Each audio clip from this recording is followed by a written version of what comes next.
Hey everyone, it's Molly, the Kush RN, your cannabis community correspondent and host of Conversations with Kush podcast. We are live today from Smoking the Runway. Gosh, I'm not even sure what this installment is, 3, 4 maybe. We are at Hook and Ladder, specifically in the Zen Arcade. It's the retail part of Hook and Ladder, and I'm sitting down with Malik, better known as Juice Lord. Yeah, what's up? What's up? Welcome. Yeah, how you doing? I'm great, thank you. Good. I'm super excited to meet you and to get to know you because for a while I've been wanting to do this thing called St. Paul Greats, and I've definitely identified you as one of those people. I appreciate that, man. Yeah. Took a long time to really get to that point, man, where I get that. I mean, I feel like I've always got, my just due, but to where I know, like, I done did my thing. Yeah. So, no, dope. I appreciate all the positive things that you're doing, not just with music, but like right in the community, right? Yeah. You're working with kids. Yep. You, where'd you graduate from? Graduated from the St. Paul Central. Oh, the St. Paul Central, the same school I graduated from. So you already know that, right? Exactly. Class of '93. I just dated myself, and I don't even care. Ain't no date on that, man. I probably graduated with your mom. Nah, you ain't graduated with my mom. No. My mom got you. She got you. But she went to mechanic arts. Oh. So mechanic arts closed a little bit before that, probably. Okay, got you. But yeah. Awesome, yeah. So tell me a little bit about you. Tell me, how'd you get into music? Man, I feel like the way I was raised is how I got into music. Yeah. Just having older parents. Like, I swore up and down I knew everything about the Temptations as a kid. Sure. Going around saying all their names, like, so just growing up on great soulful music like, Temptations,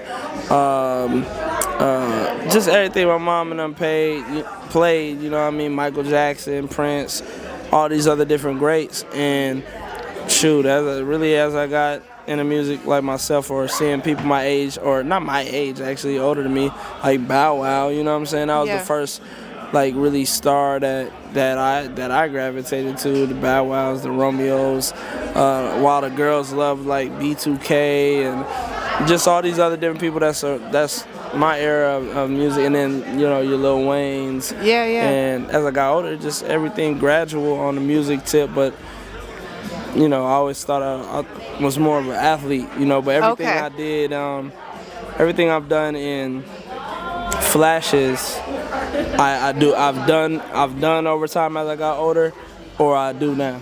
Were you a poet when you were younger? Did you like write poetry to all the girls and stuff? Come on, I like English.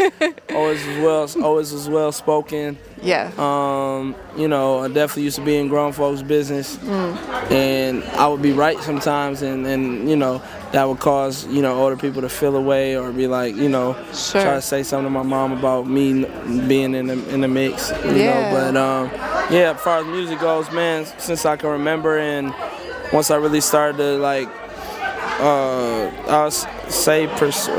I really started doing music in high school, but as far as loving music, getting into the Wale's, the Meek Mill. What was the album that made you fall in love and be like, this is what I'm gonna do?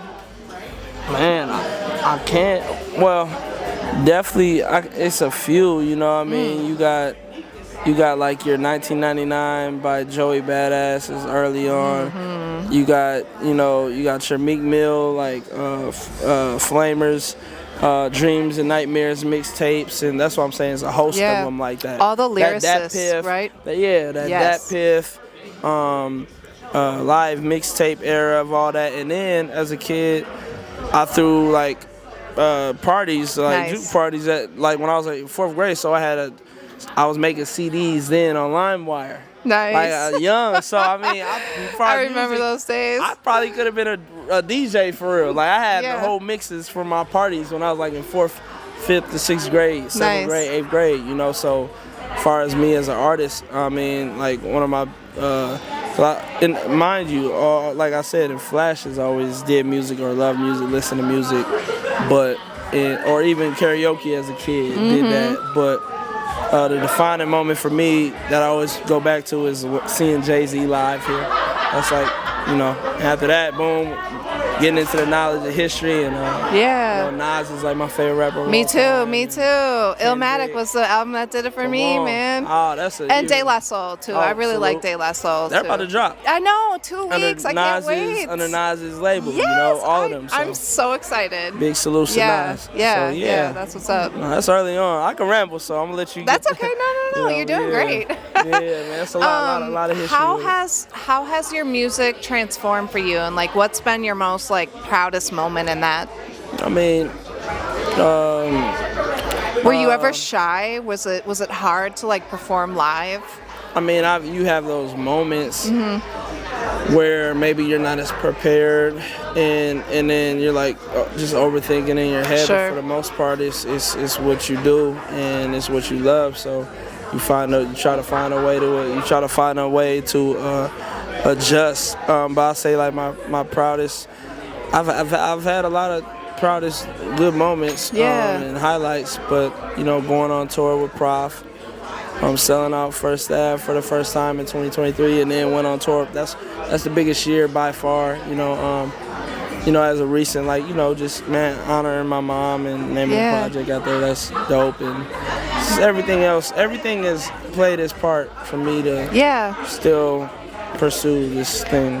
So can't say one is bigger than the other because everything played its part, even the moments that were terrible. You know what I mean? The sessions that were terrible, the songs that didn't come out the way I wanted to. Like, everything plays its place. Yes, it does, right? Like, the universe always puts us in the right direction, even if we don't think it's right for us. Come on. It ends up being better than we thought, right? Man, or, that doubt you had in your head, like, you had those times where you're like, man, this wasn't like that, or the people you wanted to be there, they weren't there, but they weren't there for a reason. Like, it's gonna be people that didn't make it here tonight. Right. They weren't here for a reason, unfortunately, But talk about the Gladiators series a little bit, because I fucking love that. Yes. Fire. And I was so sad I was out of town when they had the last one, so I wasn't able to make it. It was but beautiful, man. And I'm mad because I overextended myself so much that I couldn't lock in on it as much as I wanted to because I was doing so much. A lot of us that were a part of it were doing so much, so it was just a lot on the mind. And then you got all these ill rappers and everybody's trying to chop everyone's head off. Yeah. But it was super dope, man. Salute to my brother Righteous MC. Indeed. And bro is. Man, I've been rocking since the start of him doing this, man, and he's literally had some of the best people in the town. Yeah. Like really do their thing, and shout out Tim from our. And shout out to Tim, right? On, he's always putting people on and just giving them a space to do their art and just really leaning into people. And man, I love Tim, man. I do too. Yeah. In a minute, but man, Gladiator School is just a great installment of what the Twin Cities has to offer. A lot of times when people talk about the scene, people are only focused on the club scene, and luckily I'm able to be in all these other different scenes to where I see everything.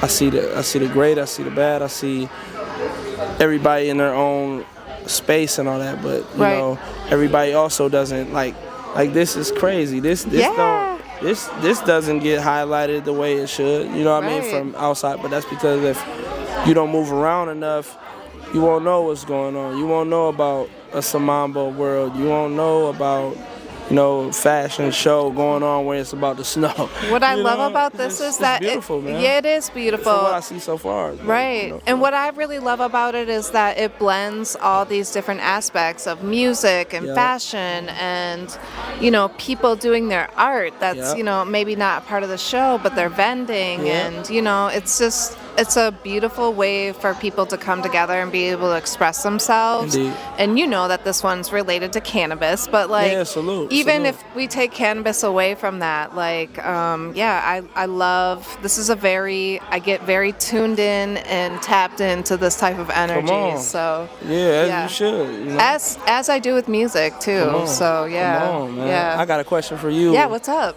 No one ever asked me questions. This is exciting. You told me told me the album that got you, to this point. Yeah. I mean, Illmatic. So what are the other 4 albums? The other 4? I gotta have 5? Oh boy. Definitely The Miseducation of Lauryn Hill was incredible. That was one. a big, impactful one for me. Yeah. Anything by Gangstar, I love them. Man, Guru and Come on. man. Let's see. Who else was I really into? Gosh, you know you're you gonna make love me hip-hop. reach way back there, aren't you? It could be, Definitely. It could be modern too, though. It could Definitely De La Soul. I've always been a Okay. huge fan of them, and I think that they were like probably my first introduction to hip hop. Wow, yeah. Yeah. That's a great And so I idea. was like, oh, what's this all about? Yeah. So that really like got me interested. But then when Illmatic dropped, I was like, oh my It was God. over. Like it was just so raw, Yeah. like Yeah. it was like storytelling and it was so beautiful. KRS-One too is another big one that I love. Yeah. Teacher. Yeah. Yeah. So I don't know. I got a few. It's hard little- on the album side because it's so much. Yeah. Right. But yeah, that's Yeah. good though. That's good. Yeah. I just had to ask you that. Yeah. Thank you. Yep. That was kind. No doubt. So tell me about your your latest project, Terry's Son. Terry's Baby. Yep. Terry's Same Baby. thing. Terry's Yep. Baby. Yep. Of course, inspired by your mom. So if you don't mind just kind of opening up and being a little bit vulnerable about that, I know it's a really meaningful album. Yeah. It's like I'm Terry's baby, and it comes with a lot. It's kind of like it's not only an ode to my mom. My mom is still with us, by the way. Some people are like, I'm like, nah, my mom's still with us. Yeah. And this is exactly when we should be giving people their flowers, Come on, right? while they're here. Yeah. And it's an ode to my mom, and it's also like a story about me, because it says Terry's Baby, say her name, but it's still about me. It's talking about all the different things I feel, some things that I went through that I spoke about before, but that I'm going more in depth, and I'm speaking more strongly on adulthood, not just childhood. Yeah. It's talking about love. It's talking about just everything. And some of this, and some of what I'm talking about is similar to what my mom, has went through in her walk. You know what I'm saying? And it's a story. It's the start of unpacking, unlearning, letting go, addressing, and whoever hear this, whoever hear it, and ain't with the path that I'm trying to walk. Right.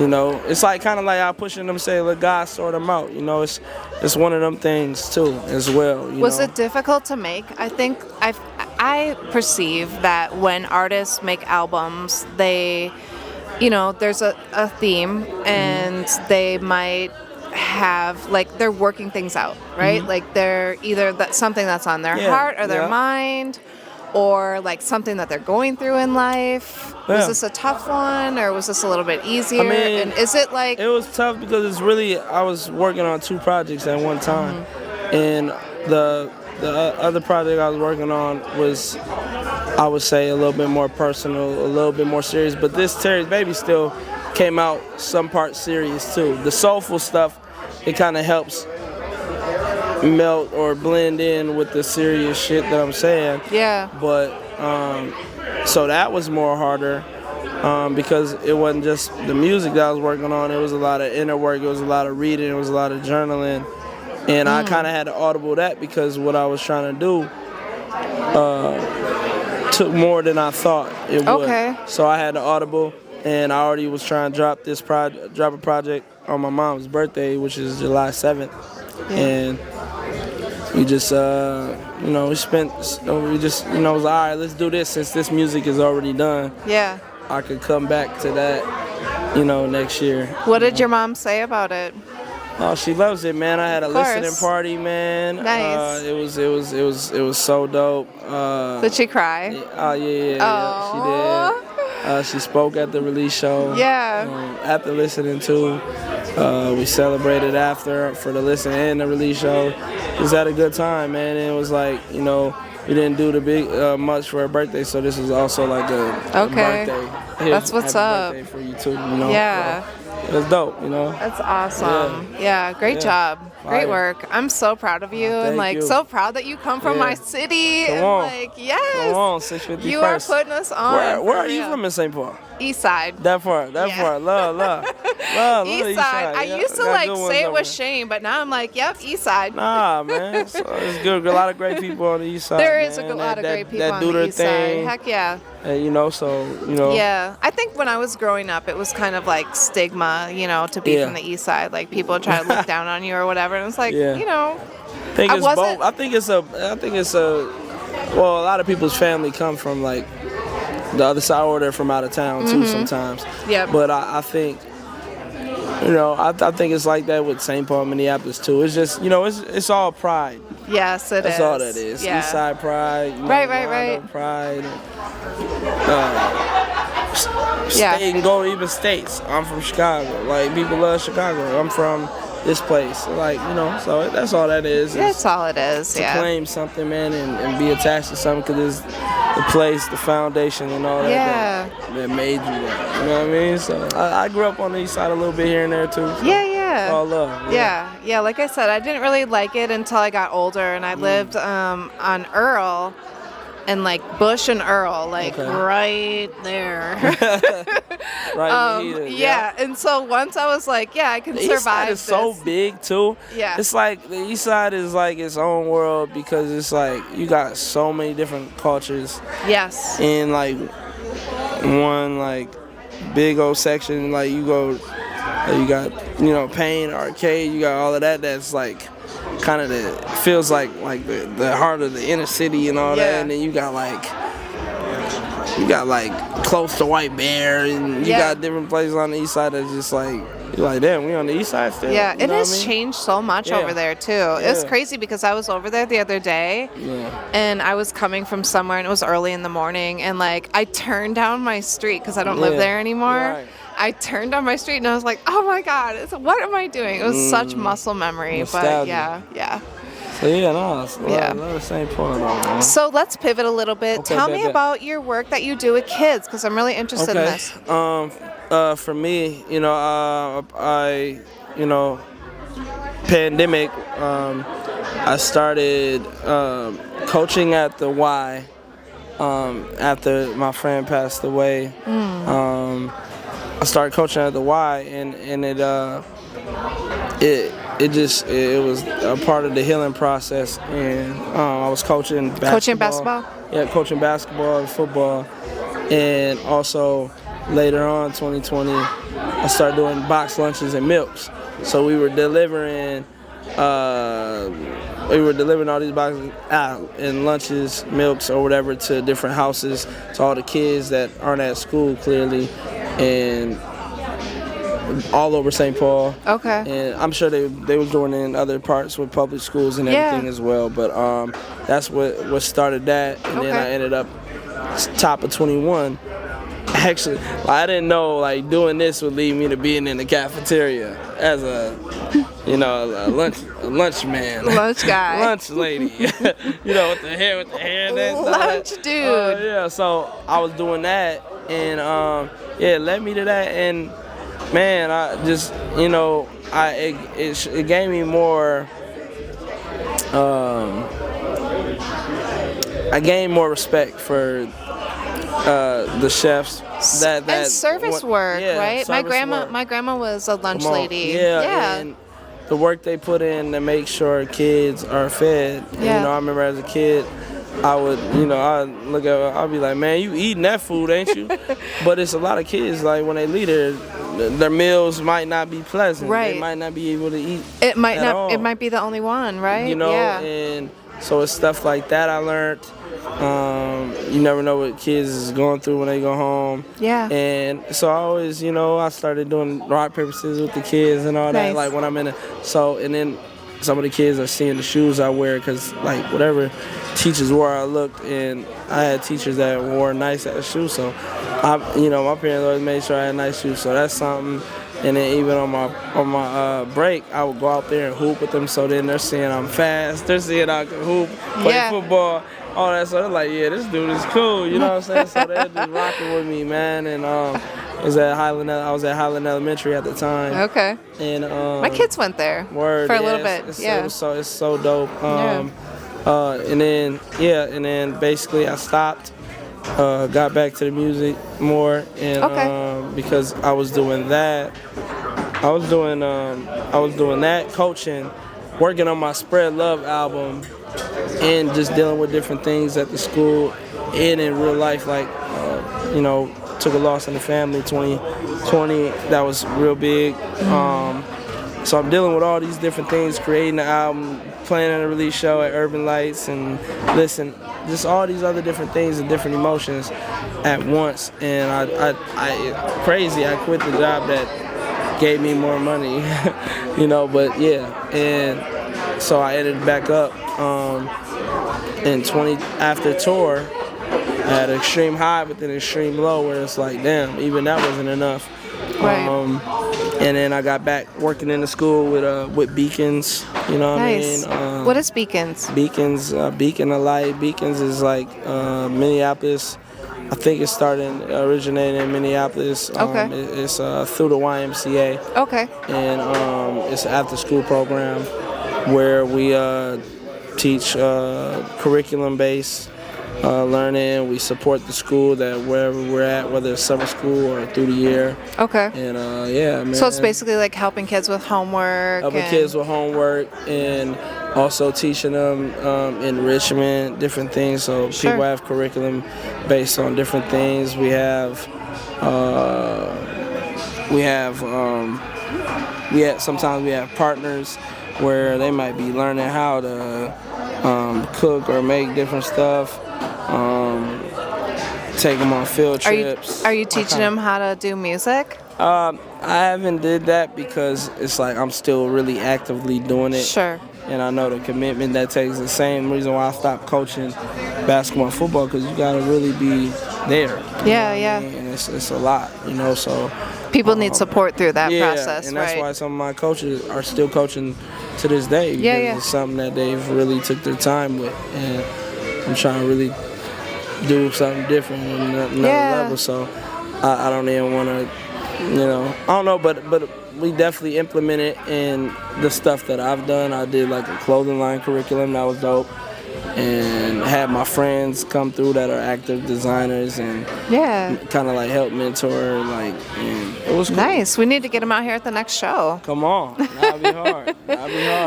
That'll be hard. So it would be, I for sure. do a lot though, and then I'm part of like the Rice Street engagement team through the city of St. Paul. And what do you guys do with that? Forecast arts, where like we do. We've done. It's been like a year, almost a year, and we do not workshop, open houses. Okay. Because there's a lot of construction going on. Yeah. And we do open houses. We do events where we connect with the Rice Street community, and have different events. And we pop up at different events and have a tent where we're talking about things that are going on.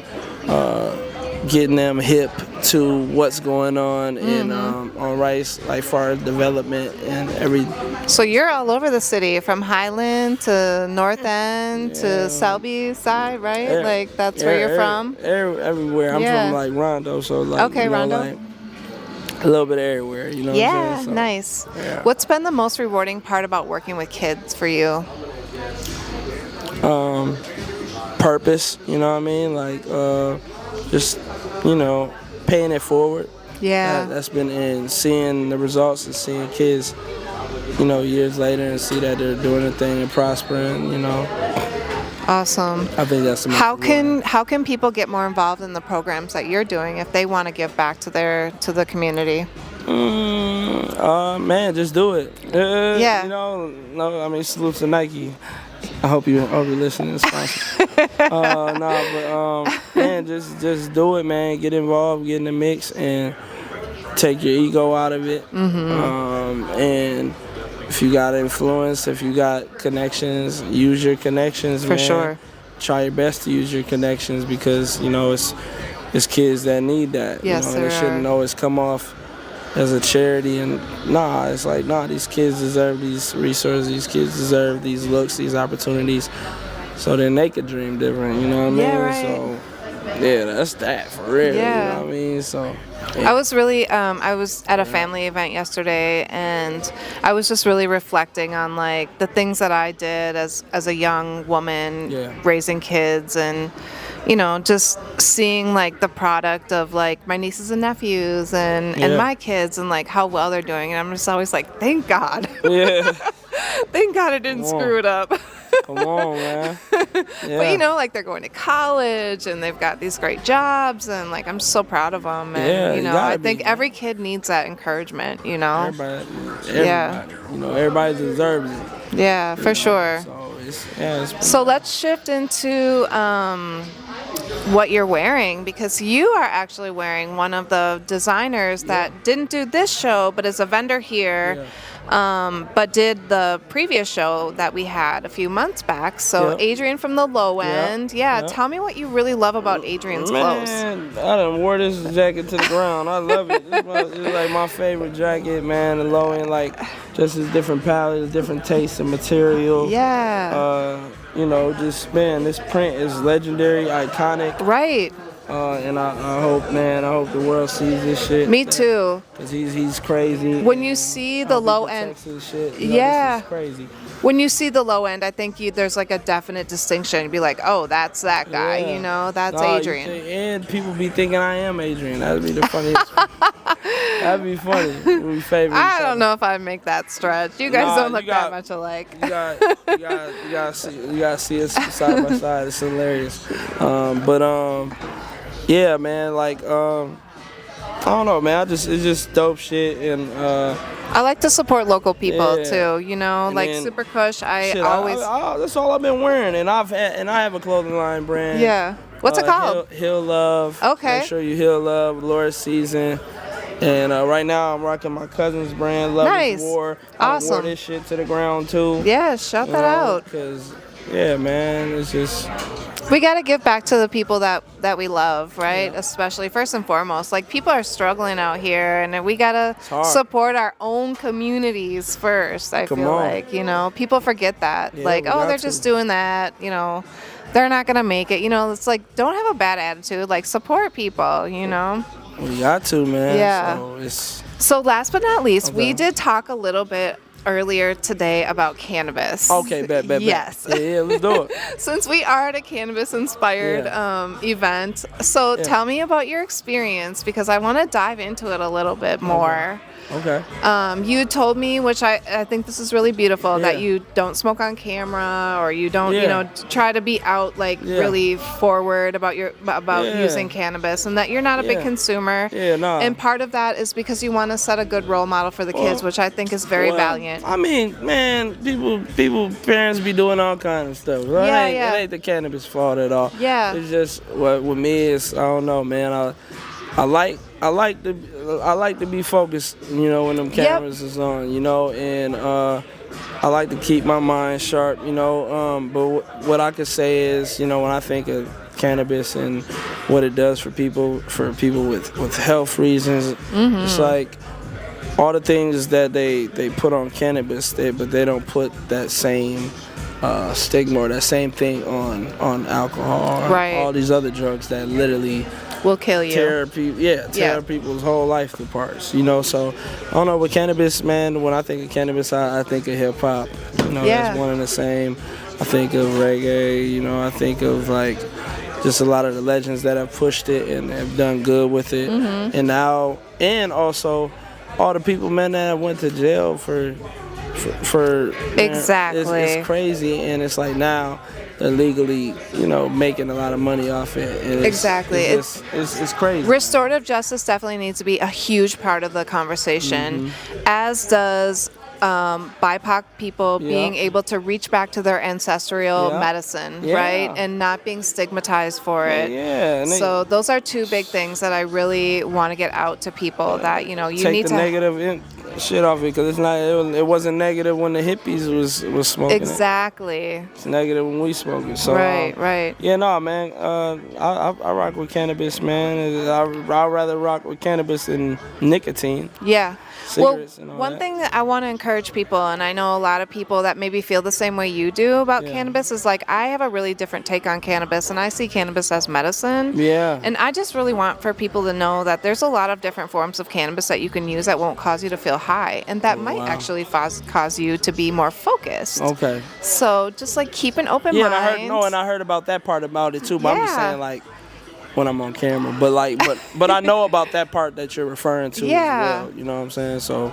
Yeah, so that's just my takeaway. It's just like keep an open mind about it, and really this is how we break down those stigmas, which are important to do because it sets up things for avenues of positivity, like restorative justice and, you know, making sure that people that were largely affected by the war on drugs are being restored to, you know, their rightful place. 100%. So 100%. So yeah, no, I love it. It feels good to be here. Hook and Ladder is dope. And last but not least, tell my audience where they can find you. I know where you're going to be tomorrow, so. Yeah.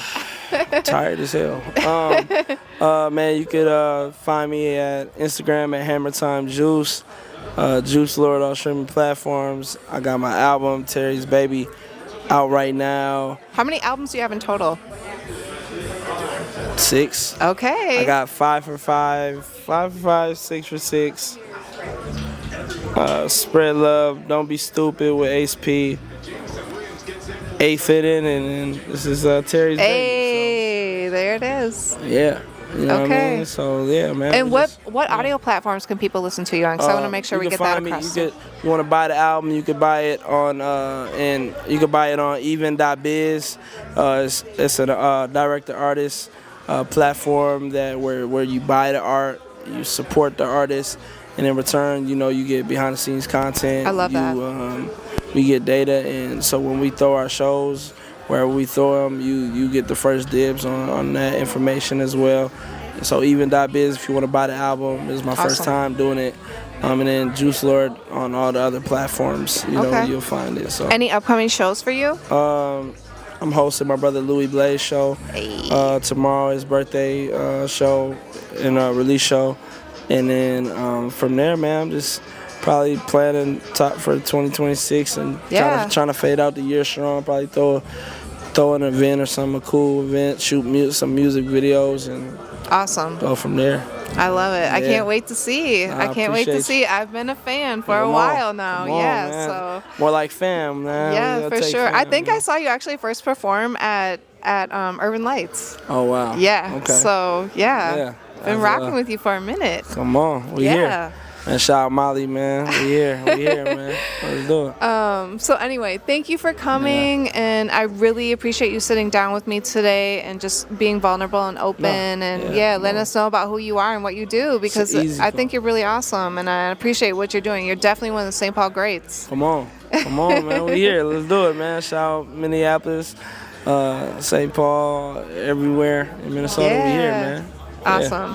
So that's Juice Lord, guys. And we are tapping in live from Zen Arcade, Conversations with Kush podcast. Make sure to like, comment, share, and subscribe. And we'll make sure you get all the links to Juice's info. So, peace. Peace.